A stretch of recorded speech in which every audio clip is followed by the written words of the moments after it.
I was trapped in a vegetative state, my life frozen, until I woke up to a second chance.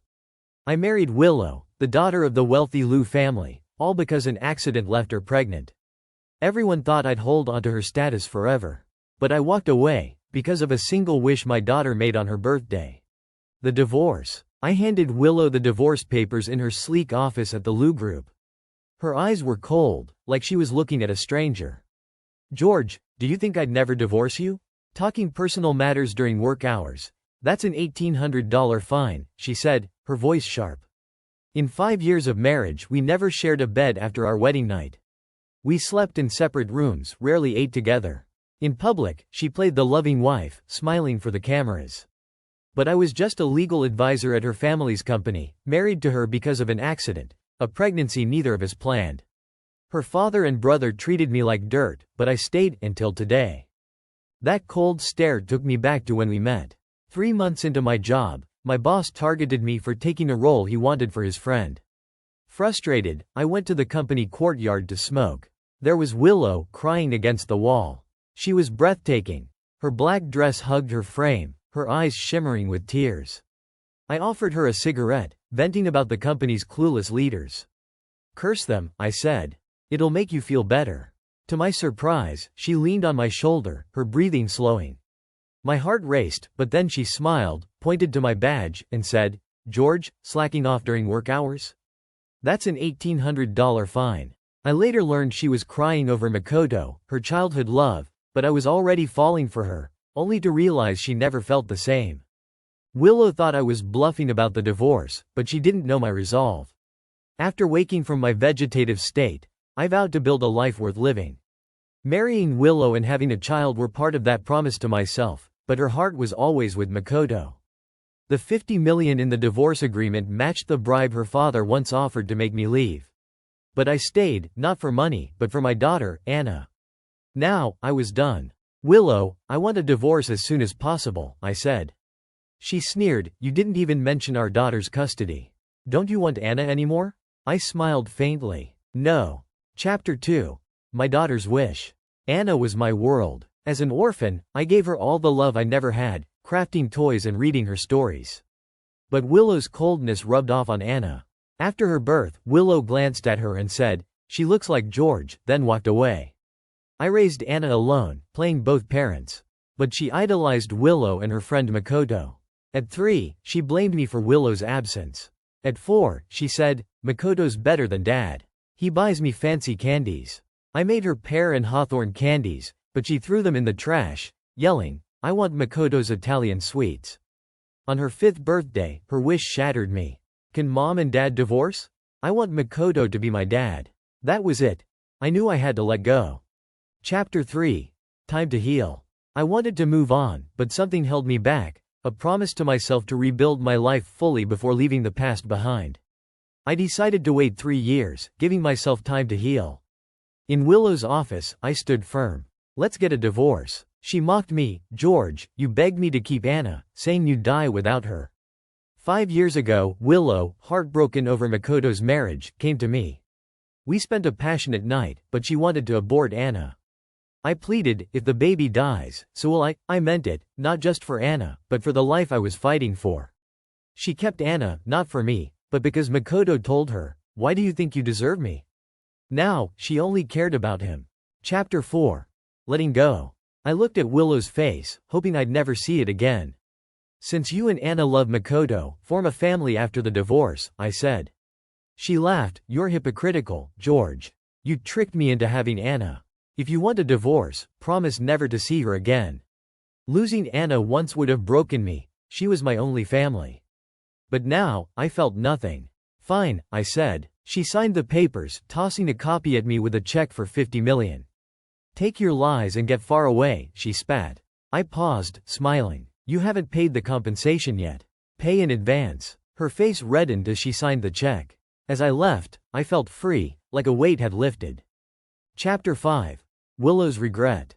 As I left, Willow felt an unfamiliar panic. Her secretary, Chen, noticed. "Is George asking for a divorce?" Willow nodded, brushing it off. "He has no right to show me attitude. Everything he has is because of the Liu family." Alone, she remembered that night with George, his gentle words, "I'm not here to conquer you, Willow. I genuinely like you." For 5 years, she punished him for forcing her to keep Anna, believing he'd never leave. Now, his absence felt wrong. She went home early, learning he'd moved out. Sneering to hide her unease, she said, "He's convincing." But deep down, she wondered if she'd lost something vital. Chapter 6. Leaving Anna. I returned home to pack. Anna sat in the living room, eating candy, wrappers scattered on the floor. She glanced at me, saying, "Mom lets me eat these.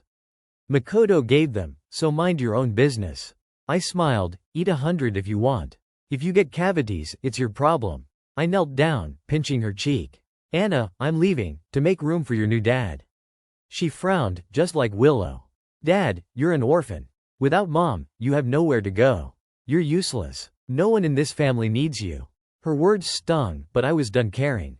"All right, Anna, keep that tough mouth." I grabbed my suitcase and walked out, the sunlight warm on my face. Chapter 7. Starting over.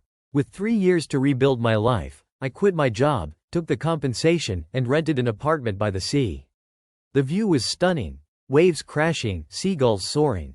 One day, I saw a little boy, Daniel, wandering toward the water. I ran to grab him. "Where are your parents?" His big eyes were wet, but he didn't speak. A woman approached, Sarah, his mother, with a gentle smile.